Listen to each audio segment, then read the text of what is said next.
बिस्मिल्लाहिर्रहमानिर्रहीम अस्सलामु अलैकुम वरहमतुल्लाहि वबरकातुहू। नाज़रीन काम आप देख रहे हैं दुनिया मेरे आगे यूट्यूब चैनल और मैं हूं गुलाम नबी मदनी। आज 13 फरवरी 2021 है और आज दिन है हफ्ते का। नाज़रीन काम इस वीडियो के अंदर मशरक़ वुस्ता और अफ्रीकी ममालिक के और यूरोप में होने वाली ताज़ा तरीन डेवलपमेंट्स के हवाले से आपको बताने जा रहे हैं।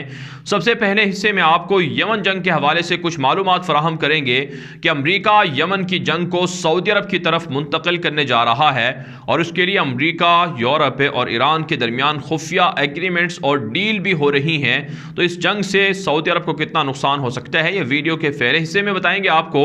और वीडियो के दूसरे हिस्से में आपको बताएंगे कि लीबिया जो अफ्रीका का अरब मुसलमान मुल्क है, जहां पर गुज़श्ता 9-10 सालों से जंग है, इस जंग के खात्मे के लिए अब आलमी ताकतें मुत्तहिद भी हो चुकी हैं और लीबिया से तुर्की की फौजों को निकालने के लिए भी सरगर्म हैं। ये वीडियो का दूसरा हिस्सा रहेगा कि लीबिया की ताज़ा सूरत हाल किस तरह बढ़ रही है। और वीडियो के इसी दूसरे हिस्से के अंदर आपको जो सूडान का मामला है वो भी आपको बताएंगे कि सूडान एक इस्लामी अरब मुल्क है, वहाँ पर खाना जंगी, एमरजेंसी और इसी तरह से वहाँ पर मुख्तलिफ रियासतों के अंदर झड़पें, एहतजाज शुरू हो चुके हैं। तो इसराइल ने अपनी जारहाना कार्रवाइयाँ जो जो अरब रियासतें थी उनमें शुरू कर दी हैं। इसका मकसद और हदफ क्या है और इससे मुसलमानों को क्या नुकसान हो सकता है, ये भी आपको बताएंगे। और फिर वीडियो के आखिरी हिस्से में आपको ये बताएंगे कि ईरान और तुर्की के दरमियान एक बड़ी जंग का खतरा मंडला रहा है। ईरान के एक आला हुकूमती सफारती शख्स को तुर्की ने गिरफ्तार किए है जो तुर्की के अंदर ईरान के सियासी मुखालिफिन को कत्ल करने में मुलव्वस था। और इसी तरह से तुर्की की फ़ौजें इराक के अंदर हैं जिस पर ईरान ने शदीद तहफ़्फ़ुज़ात का इजहार किया है। तो क्या ईरान और तुर्की के दरमियान ताल्लुकात ख़राब हो सकते हैं, जंग हो सकती है, ये वीडियो के आखिरी हिस्से में आपको बताएंगे। लेकिन आगे बढ़ने से पहले आपसे गुजारिश है कि अगर आपने अभी तक हमारे चैनल दुनिया मेरे आगे को सब्सक्राइब नहीं किया, ख़ुद भी सब्सक्राइब कर लें, दोस्तों के साथ शेयर भी कर लें और अपनी राय कॉमेंट के ज़रिए से और इसी तरह से लाइक करके शेयर करके भी हमें पहुँचा सकते हैं। और साथ साथ हमारे नए फेसबुक पेज गुलाम नबी मदनी को भी लाइक और फॉलो कर लें। नाज़रीन हम बात कर लेते हैं सबसे पहले यमन जंग के हवाले से। आप जानते हैं नाज़रीन गुज़श्ता 6 सालों से यमन की जंग जारी है। इसमें एक तरफ से सऊदी इत्तिहाद है जिसमें सऊदी अरब, मुत्तहिदा अरब इमारात, मिस्र, बहरीन, कुवैत और दीगर ममालिक शामिल हैं। दूसरी तरफ से नाज़रीन काम ईरान के हिमायत याफ्ता हूसी हैं जो यमन के अंदर से सऊदी अरब पर बड़े बड़े मिसाइल हमले करते रहे हैं। मक्का मुकरमा की तरफ, ताइफ की तरफ, जाजान की तरफ, नजरान की तरफ, जद्दा में, रियाज में और इसी तरह से दीगर जो सऊदी अरब के इलाके हैं, शहर हैं, वहाँ पर बाकायदा हमलों से बड़ा नुकसान हूसी सऊदी अरब को 6 सालों में पहुँचा चुके हैं। इस जंग से नाज़रीन काम एक मुहतात अंदाजे के मुताबिक सऊदी अरब की इकॉनमी को 200 अरब डॉलर से ज़ायद का नुकसान हो चुका है और अभी तक ये जंग जारी है। और इसमें सऊदी इत्तिहाद का दावा है कि ईरान हूसियों को मिसाइल फराहम करता है और हूसियों को असलहा देता है जो असलहा सऊदी अरब के ख़िलाफ़ हूसी इस्तेमाल करते हैं। जबकि हूसियों का मौक़िफ़ ये है कि सऊदी अरब अगर यमन से निकल जाए और अब्दुल रब हादी मंसूर की मुंतखब हुकूमत को सपोर्ट करना बंद कर दे तो हम सऊदी अरब के ख़िलाफ़ हमले नहीं करेंगे। लेकिन चंद रोज़ पहले जब ईरान के अंदर खुमैनी इनकलाब की एक सालगिरह मनाई जा रही थी, उस मौके पर एक बड़े ईरानी जो ईरानी जर्नैल थे उसने ये धमकी दी थी और कहा था कि विलायत फ़क़ीह का नज़रिया हम अब यमन से सऊदी अरब भी मुंतकिल करेंगे। तो बहरहाल सऊदी अरब और ईरान के दरमियान चपकलश है, आपस में इख्तलाफात हैं, लड़ाई झगड़े हैं।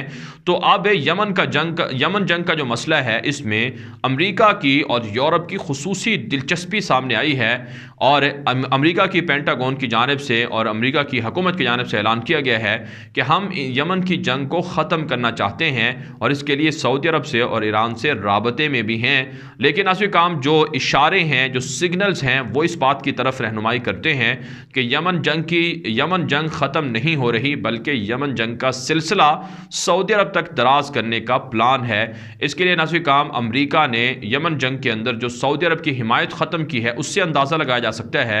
अमरीका के सदर जो बाइडन ने कहा कि हम यमन जंग में सऊदी अरब की मज़ीद सपोर्ट जारी नहीं रख सकते हैं, जिसके बाद हूसियों ने सऊदी अरब पर 2 से 3 बड़े हमले किए हैं, जिसमें जो शाह खालिद नामी फ़ौजी अड्डा है वहाँ पर जंगी जहाज़ों को नुकसान पहुँचाया, और इसी तरह से जाजान के अंदर अबहा के अंदर जो वहाँ मुसाफिर जहाज़ थे उनको मिसाइलों के ज़रिए से तबाह किया गया। तो इससे आप अंदाज़ा लगा सकते हैं कि सऊदी अरब कितने बड़े ख़तरे से दो चार होने जा रहा है। और इसी तरह से नाज़रीन काम अब ख़बरें ये भी हैं कि हूसियों को दहशतगर्द ममालिक की फहरिस्त से भी जो बाइडन ने निकाल दिए हैं। इसका मतलब ये है कि हूसी बआसानी अब सऊदी अरब पर हमले कर सकते हैं और सऊदी अरब को थ्रेट कर सकते हैं। तो इसलिए अब माहिरीन यही कहते हैं और कि सऊदी अरब इस वक्त हालत जंग में है और सऊदी अरब पाकिस्तान की तरफ नज़रें उठाए हुए है और पाकिस्तान से सऊदी अरब के राबते भी हैं। पाकिस्तान के चंद दिन पहले दौरे पर भी आए हैं सऊदी अरब के 4 बड़े जर्नैल, जिन्होंने पाकिस्तान की फ़ौज से मदद तलब की है ताकि पाकिस्तान सऊदी अरब पहुँचे और सऊदी अरब की हिमायत करे। इसके अलावा नाज़रीन काम जो इतलात सामने आ रही हैं कि ईरान के साथ भी अमरीका की और यूरोप की खुफिया मुलाकातें और डील हो रही हैं। ईरान और सऊदी अरब के दरमियान जंग का खदशा भी मौजूद है और इसी तरह से इसराइल भी अपनी जारिहाना कार्रवाइयाँ सऊदी अरब के अंदर पसे पर्दा मुसाद के ज़रिए से करवा सकता है। जिस तरह से वहाँ जो शरी कवानीन हैं उनको ख़त्म किया जा रहा है ताकि अवाम सड़कों पर निकलें, अवाम एहतजाज करें, हुकूमत के ख़िलाफ़ बगावत करें, हालात खाना जंगी में तब्दील हों। तो इन सारी चीज़ों को सामने रख कर हम इस नतीजे पर पहुँचते हैं कि यमन जंग का जो मसला है वो ख़त्म नहीं बल्कि दराज हो सकता है और इसमें सऊदी अरब को थ्रेट किया जा रहा है। सऊदी अरब को बड़ा ख़तरा है, लिहाजा सऊदी अरब को पाकिस्तान के साथ मिलकर अपने दिफा के लिए मज़ीद इक़दामात करने चाहिए। अब नाज़रीन हम बात कर लेते हैं लीबिया की। आप जानते हैं लीबिया अफ्रीका का तेल से माला माल अरब मुसलमान मुल्क है। इसके एक तरफ मिस्र के साथ बॉर्डर है, ट्यूनिस के साथ बॉर्डर है और दूसरी तरफ से ये बाहर मुतवस्सित के साथ भी जुड़ता है। और लीबिया के अंदर मामर कज़ाफ़ी कई साल तक हुक्मरान रहे हैं और उनके दौर में लीबिया एक ताकतवर अमीर तरीन अरब मुल्क हुआ करता था। लेकिन 2011 में जब अरब बहार अमरीका ने ओबामा ने शुरू करवाई तो उसके बाद मामर कज़ाफ़ी का तख्ता उलट दिया गया, उन्हें कत्ल कर दिया गया और लीबिया के अंदर खाना जंगी शुरू हो गई।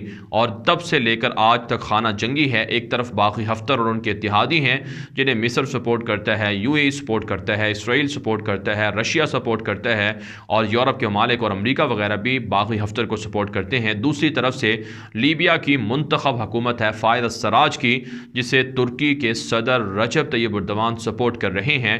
और 3-4 सालों में ये जो खाना जंगी है इसमें बड़े पैमाने पर झड़पें और लड़ाइयाँ हुई हैं। बागी हफ्तर के जंगी जराइम सामने आए हैं, इज्तिमाई कब्रें दरियाफ्त हुई हैं और लीबिया के अंदर मुंतखब हुकूमत की मदद के लिए तुर्की ने न सिर्फ जंगी हथियार फराहम किए हैं, ड्रोन तैयारे दिए हैं, बल्कि लीबिया की फ़ौजों को भी तरबियत दी है। यही वजह नाज़रीन काम लीबिया के अंदर तुर्की की फ़ौजों से अमरीका को, यूरोप को, इटली, फ्रांस वगैरह को बहुत ज़्यादा तकलीफ़ें हुई कि आखिर क्या वजह है कि एर्दोगान लीबिया तक पहुँच गए हैं और खिलाफत उस्मानिया को नए अंदाज से ज़िंदा कर रहे हैं।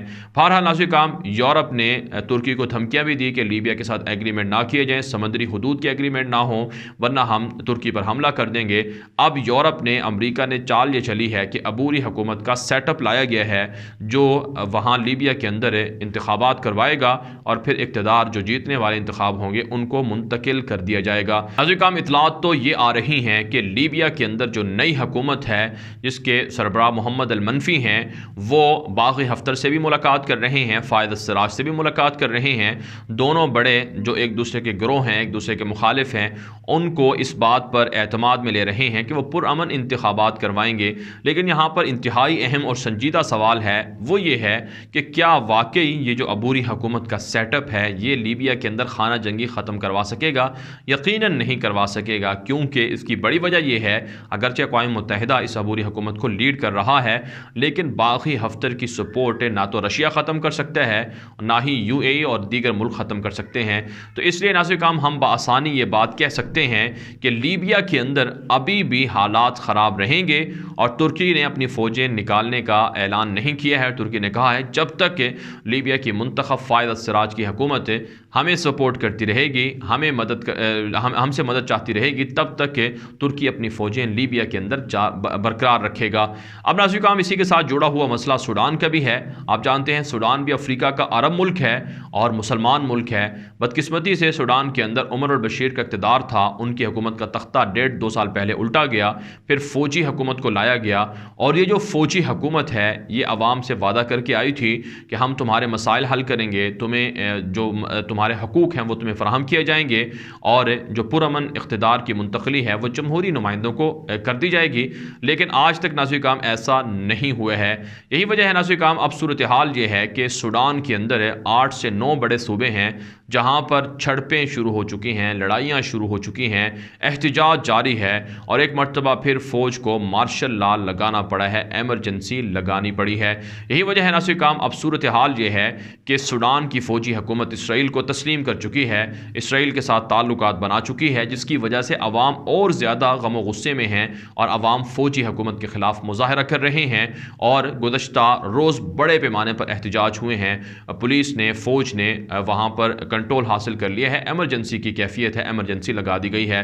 तो इससे आप समझ सकते हैं कि इन अरब मुल्कों के अंदर, मुसलमान मुल्कों के अंदर इस्तेमारी गारतगर, बिलखुसूस इसराइल के यहूदी और यूरोप के एजेंट और मगरबी इस्तेमार किस तरह से साजिशें कर रहे हैं और किस तरह से इन मुल्कों के अंदर बगावत, बदअमनी, खाना जंगी करवा के यहाँ के वसाइल को लूट रहे हैं और मुसलमानों को कमज़ोर कर रहे हैं। लिहाजा मुसलमानों को समझना होगा कि हमारे असली और हकीकी दुश्मन कौन हैं। अब नाज़रीन हम बात कर लेते हैं तुर्की और ईरान के दरमियान ताल्लुकात की कशीदगी की।